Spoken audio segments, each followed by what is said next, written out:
Hey, how's it going, everyone? It is I once again. Finally picked up a new camera, so I'm hoping that I look high def now. I don't look grainy or anything like that anymore. I wanted to take a few minutes out, speak to you about games, actually, because November has actually been quite a massive month for gaming. You know, usually this time of year the biggest hype is Call of Duty. But obviously, I mean, anyone, unless you live under a frigging rock or anything like that, you'd know that Fallout 4 has also come out this month. That's like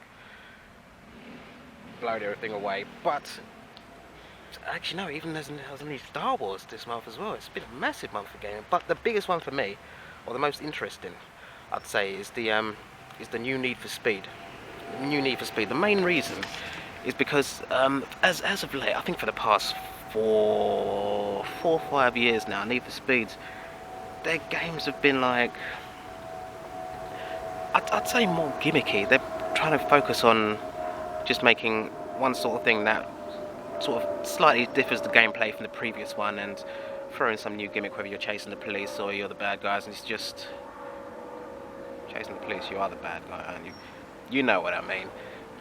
And I've not really enjoyed the Need for Speed since I think it was Undercover back in, that was probably about 6 odd years ago, maybe even more.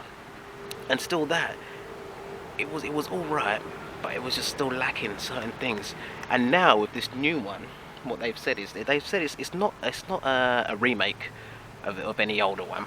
It's sort of like a reboot, sort of rebooting Need for Speed. I mean, straight off the bat, you can see that they've gone back to that sort of proper customizing, like street racing sort of thing, like they did with the original Underground series. Now that I do like, because the Undergrounds were most certainly the best of the franchise. Underground 2 and Most Wanted were by far the best Need for Speeds. So it is so good to see them going back to that. And I mean, as you can see here, like you can see the similarities between the two, just like how the cars are, how they're not focusing on like all these vast array of exotic supercars. It's gone back to the basics, you know, the Evos and the full tuning. The amount of tuning you can do in there is unbelievable. Like, and that's what I miss. That's why I'm glad to have it back. All that proper in-depth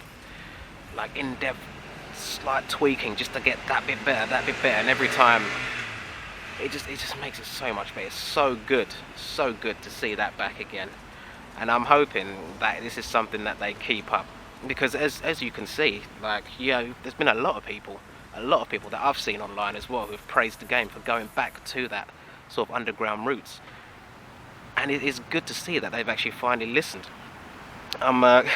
Personally, I'm hoping Call of Duty finally get the hint as well, and they do the same. But that's a different story for a different day, isn't it? See you later.